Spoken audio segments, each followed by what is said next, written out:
all principles are microcosms of each other. Now, there are some principles of the farm that are applicable to our financial life. Now, gone are the days where if you are not rich, like if you don't get rich, well, it's your life and it's okay. It's nobody's business. Come on, boy. It's no longer the same way. It's now people's business. It's your children's business. Your children are growing up. Sure, you have responsibilities. It's your parents' business. Your parents are not getting any younger. You want them to live a good life when they are old.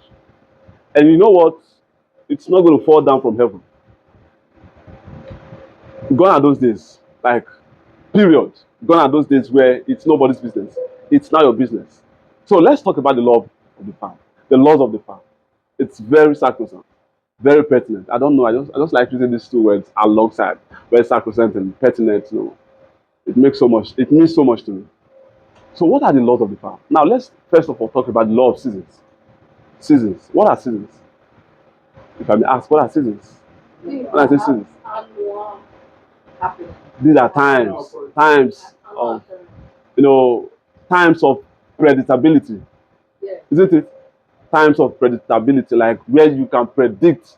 So time this should be the space we should be in. So time this should happen. This is what you can do, and this is what you should expect. Yeah. So when I say all principles are microcosms of each other, now, and we are talking about the law of seasons, then let's talk about the 4 laws of seasons. The 4 seasons that we have in a year.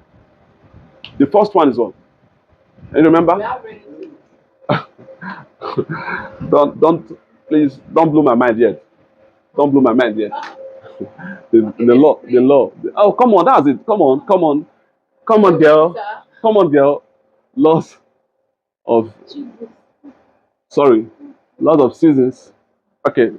So the first one, you said we have what? The winter, right? Yeah. We have the winter. We have the spring. Thank you. We have the spring.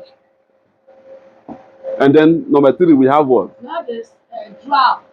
We have the summer.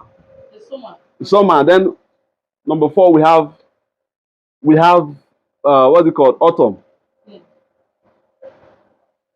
I just hope my spelling is right. This should be it. Autumn or fall. Autumn or fall. Now, this whole season, let's apply them to our lives. Have you heard most people say January is so tough? Yeah. Like you hear people say so, right? Yeah. January is so tough. Yeah. Yeah. No. Is it true that only some of us that can relate? Most people can relate. Yeah. Almost everybody can relate that January is so tough. Yeah. That's because it's the beginning of the year. Yes. Now, the beginning of everything is so hard. You've probably heard most people say, this is a time of hardship. Things are really difficult this time. Let's put aside the recession that we are in as a country. Food stuff is on the high. Well, aid of movement and everything is so expensive. Let's just be realistic. Things are really expensive and the funds are not really coming the way it's supposed to be coming. And in January, people complain more. The truth is, at the beginning of every journey, at the beginning of every adventure, the road is always very difficult to go through. Things are really tough. It's not always an easy journey. At the start of every adventure, the road are always uphill. The dust are always on your face. That's reality, right? The dust are always on your face. Most times you just feel like, I think giving up is the best because this thing is not working. This thing is not paying me enough. And you know what happens? That is the winter time. Winter time is the period of difficulty. I'm being serious right now. Winter time is the period of hardship. Let me use that word instead. Hardship. That is what it connotes. The winter time is the period of hardship. At this stage, everything is hard. Everything seems not to be working. My local people will say, I put one for you, not work. I put no work. I've done this, and everything seems not to be working. These are not working. It's a clear indication that this is not going to work. God has not called me to serve in this capacity. But in most cases, it's not true. Because everything gets very hard at the beginning. We've not been here before. Before you start working properly, you probably work and fail. Like you've tried to work on your own, you fail. But the good news is your mama was there. I mean, she was always there at the right time. I believe like you wouldn't have been alive till now if your mama wasn't there. Yes, or someone who always watch you. We'll always attribute it to your mama. Yeah, your mama is that person that is saddled with that responsibility. Your dad doesn't care a whole lot because like the mom is there. The mom should know how to do this better. I can't help it. Like I need to go and fend for them. I need to go out and make money, bring it home so they can be fine. But then the mom goes and anywhere she goes to, she goes alongside that child. That's because that child can't do it alone. How about if the mom gives up on that child? That's pathetic, right? It's unfair. Most people would say. It's just unfair. She's just a child. Why not liken it to this same situation of your life, your financial life? It's just unfair that you are quitting this early. Just unfair. Very, very unfair that you are quitting this early. Life, see, people do not understand this whole fact that life is hard by the yard, but by the inch, it is a cinch. By the yard, life is hard. Taking one step at a time is key. Now, most people, their problem is that they are not patient enough to allow what they are working on to work on them enough till it starts working for them. They're just in a hurry. They just want to get it right. Now, like this thing should be productive. But that's not how life works. Life works in different dimensions. We have principles. What are principles? Principles are God's automation. You don't need to be black, be from the white race and stuff like that. Be a short guy, a tall guy. Principles works same for everybody. I know one reason why I like the Bible. The Bible is a book about kingdom. A king and his kingdom. Isn't it fascinating that all through Matthew, all the gospel was about the kingdom, like kingdom gospel. The book is a book, okay, sorry. The Bible is a book that contains religion, but the Bible is not a book of religion. I don't know if you're picking up what I'm putting down. Yeah. You're getting the point. Yeah. The Bible contains religion, but the Bible is not a book about religion. The Bible is about a king and his kingdom. Have you ever imagined why Jesus, when Jesus taught his disciples how to pray, he said, "Let thy kingdom come. Your kingdom come. Your will be done on earth as it is in heaven." How did this end again? Jesus, help me. The Lord's Prayer. Can we just recite it? Maybe. Who art in heaven? Hallowed be thy name. Thy kingdom come. Thy will be done on earth as it is in heaven. Give us this day our everyday food. And forgive us our trespasses as we forgive those who trespass against us. And lead us not into temptation from the evil one. For thine is the kingdom. That was how it ended. For thine is the kingdom, the power and the glory, forever and ever. Amen. That's Jesus teaching his disciples how to pray. So God's word is filled with precepts, principles, patterns, not just about religion. But most people just liken it to the Bible is a book of religion. So if you are a Christian, you must use the Bible. Most people who succeed, everybody who succeeds, takes their principle from the Bible. Let's be real. Yeah. They take their principle from the Bible. You like you're Muslim, you are this. Bro, the Bible is the oldest book, but has the latest information because it's set on principles, precepts, values. From a king, it talks about a king. So that's why this whole thing is important. That's why this whole thing is And important. his kingdom that we have not seen. Mm-hmm. Yeah, he came to talk to us about his kingdom.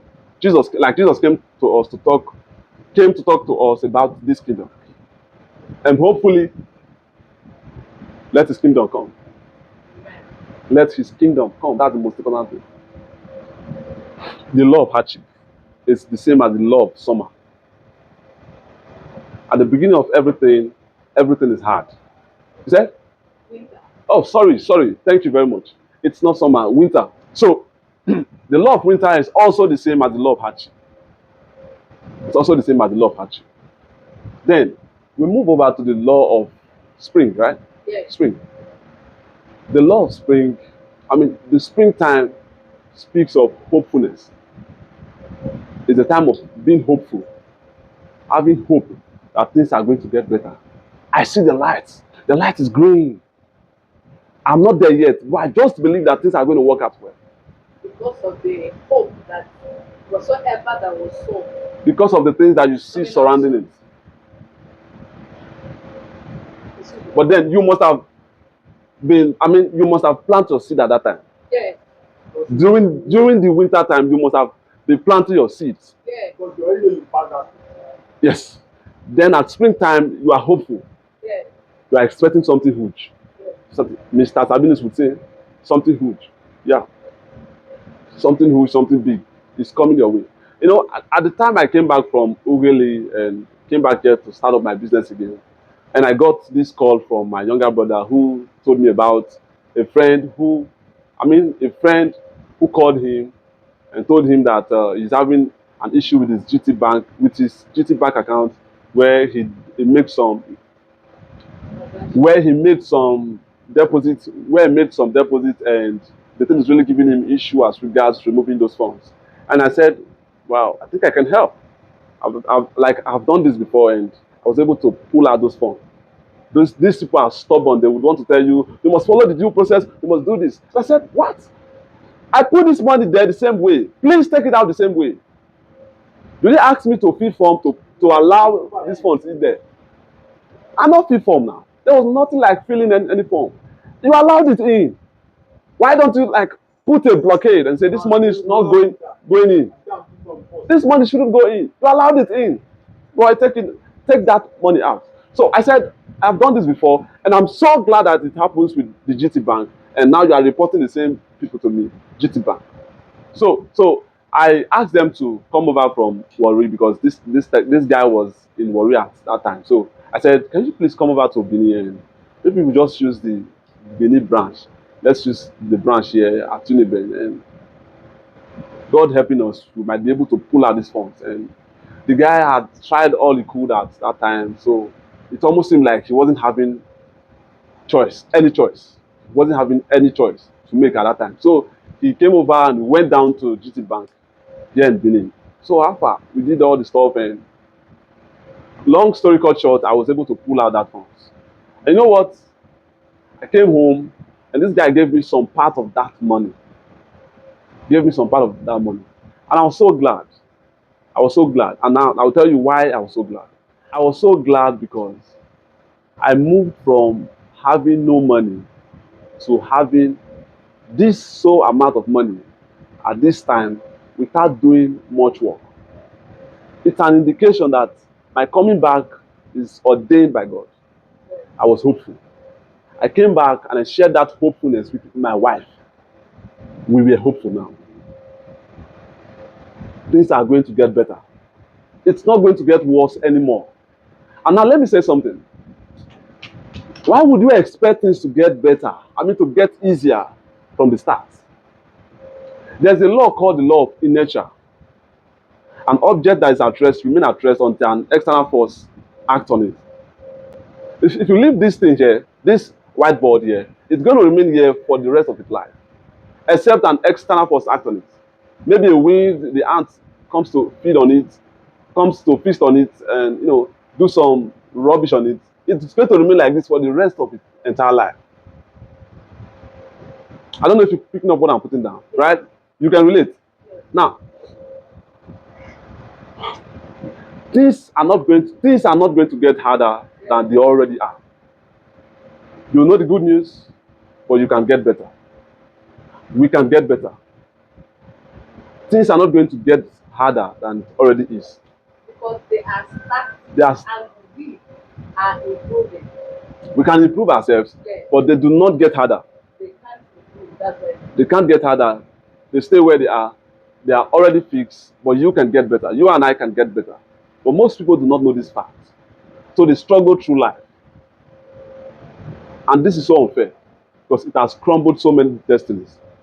So many persons have gone to their grave with the music still playing in them. So sad. So sad. Just so sad. So that's the law of inertia. Everything The is law of first what? inertia. Let me write it on the board. Whew. Jesus help me. Inertia. Inertia. Yeah, this is it. And now let me tell you about something I call the easy hard principle. Hard principle. The easy The law hard, of nature. yes, inertia. The easy hard principle. Whatever is easy on the front end will be hard on the front end. Now that is how life works. You know, I find most youths in their 20s, they make some few millions and they just think, I think I need to get a car. I need to get this. Now, I'm not saying it's bad getting a car. I'm not saying it's a bad thing getting a car. What I'm saying is this. You should obey the principles of life. Life So, works on principles. And you know something? If you break one principle, the result is going to be evident. I mean, so evident in your life that you cannot hide it. That's how it works. Everything moves from being hard. It's supposed to move from being hard to become easy. I want to imagine, you see, like let me say your father. Okay, let me not say your father now. Let me say people in their late 40s, 50s, and 60s. You see, that's when they begin to do things effortlessly. You see them building houses, buying cars, traveling, and living their dream life, you know. And you begin to wonder, why is it so? These people, you are more stronger than them right now. If they stage runner for fights, you will beat them now because they are growing weaker. But then it feels like they can do these things that you cannot do, even though you're more powerful. There's a reason. They've gone through what they need to go through in order to become the person that they are right now. But the sad news for most youths is that they want to have what they have without going through what they've been through and without becoming the person that they have become in the process of going through what they went through. Now, you see that old man, he has been building assets. At this age, he now has cocoa farms. He has businesses everywhere that will fetch him money. So that tells us about delayed gratification. Why most youth of our generations are looking for instant gratification. I want this money to come now, now, now, now, now. It doesn't work that way. You don't harvest the same day you plant. That's right. That's true. You do not harvest the same day you plant. You cannot harvest what you did not sow. If you sow an orange tree, an orange seed, you should be prepared to reap an orange fruit. If you sow an apple seed, you should be prepared to reap an apple fruit. Yes, that's important. But then, the sad news, just like I said, is when you're not expected to reap a fruit other than the one you sow. It's not possible. That's not how life works. That's not how life works. Life works in a different way. You reap what you sow. But you do not reap as you sow. You reap more than you sow.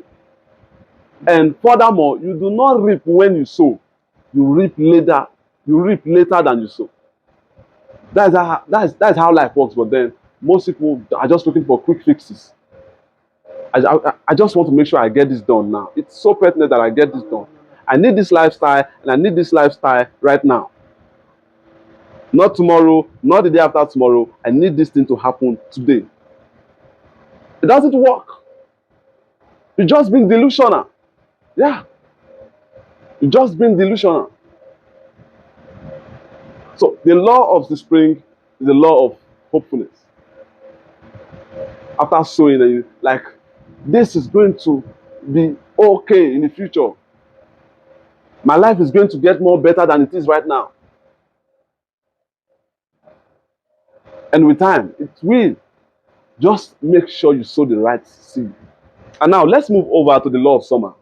The law of summer, the season of summer, is a season of happiness.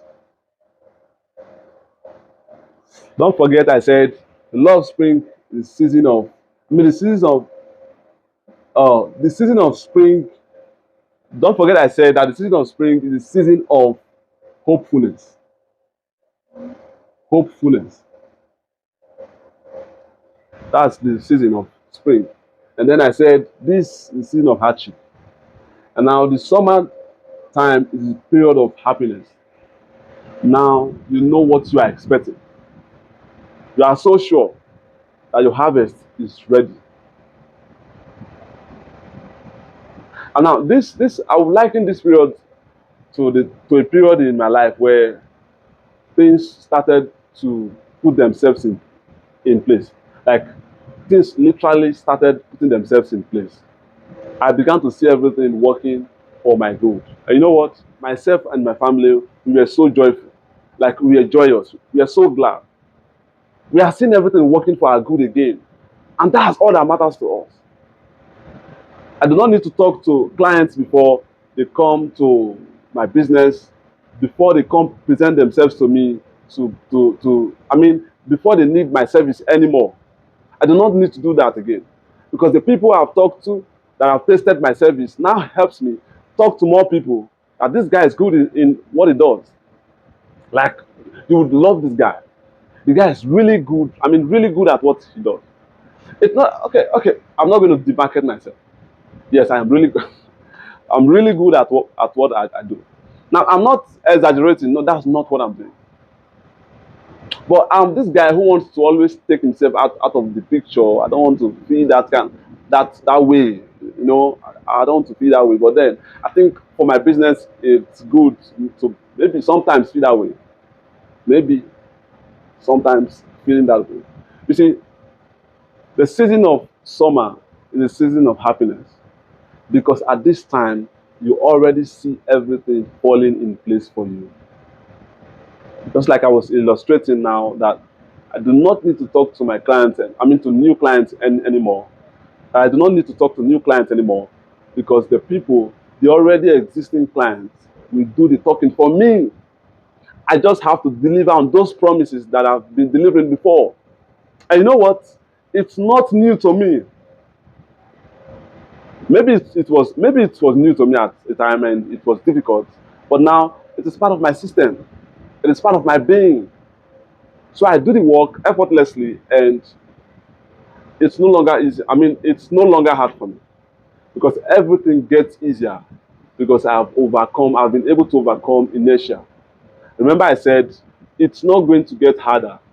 You are only going to get better if you don't give up. It's not going to get harder. It's only going to get better. Jim Rohn once said, is it Jim Rohn now? Someone once said, I think I would liken it to Jim Rohn. Jim Rohn once said, never wish it was easier. Wish you were stronger. Never wish it was easier. Wish you were better. Wish you were stronger. Because the truth is, it's only going to get easier with your approach. If you approach it wrongly, then it will keep going wrong. Motion does not equal progress. This is just the whole thing. The fact that you're moving doesn't mean you're moving towards the right path. You might be moving forward and moving to your doom. So motion does not equal progress. Progress is a different term than motion. You might be spinning. You are moving, but then you're not truly moving because there's no progress. There's no progress. So, but you need to put in. When you put in the right step, when you put in the right work, things feels easier. If things doesn't just feel easier, it feels effortless because you are overcoming inertia already, and inertia is not going to get harder because you are getting better, you are getting stronger, you're getting more better than you used to be. So the season of summer is the season of happiness. And then we have the season of fall or autumn. Now, this is the season of harvest. This is the season of harvest. You reap what you sow, but you don't reap when you sow. And you don't reap as you sow. You reap more than you sow. Like the most important thing in all of this is that you should enjoy the process. It's a process. Success is a journey, it's not a destination. You will never be satisfied no matter how much money you amass in this world. Never. You will never be satisfied. You will always seek for more. Like, ah, because there are people on that level that you are in. But it may be that there are people in that level you are in, or there are people who are trying to be on that level that you are in. So the success of today, if not improved upon, becomes the failure of tomorrow. Because we always need to get better. Today's success, if not improved upon, becomes tomorrow's failure. So we need to get better for things to get better. It all starts from being. Yeah, we are getting there. Just hold on. Just hold on. Just go with me. We are getting there. We are getting there. Now, just like I said, the most important thing in all of this is that we should enjoy the process. Enjoy the process. Enjoy it. Enjoy the process. Enjoy the winter time. Enjoy the springtime. Enjoy the summertime. And enjoy the fall time. These 4 seasons should be applied to our financial life. It's so important. It's so important because that is all we need to do in order to make our lives better. Sure, believe me, like just believe me, that's all. That's everything we need to do.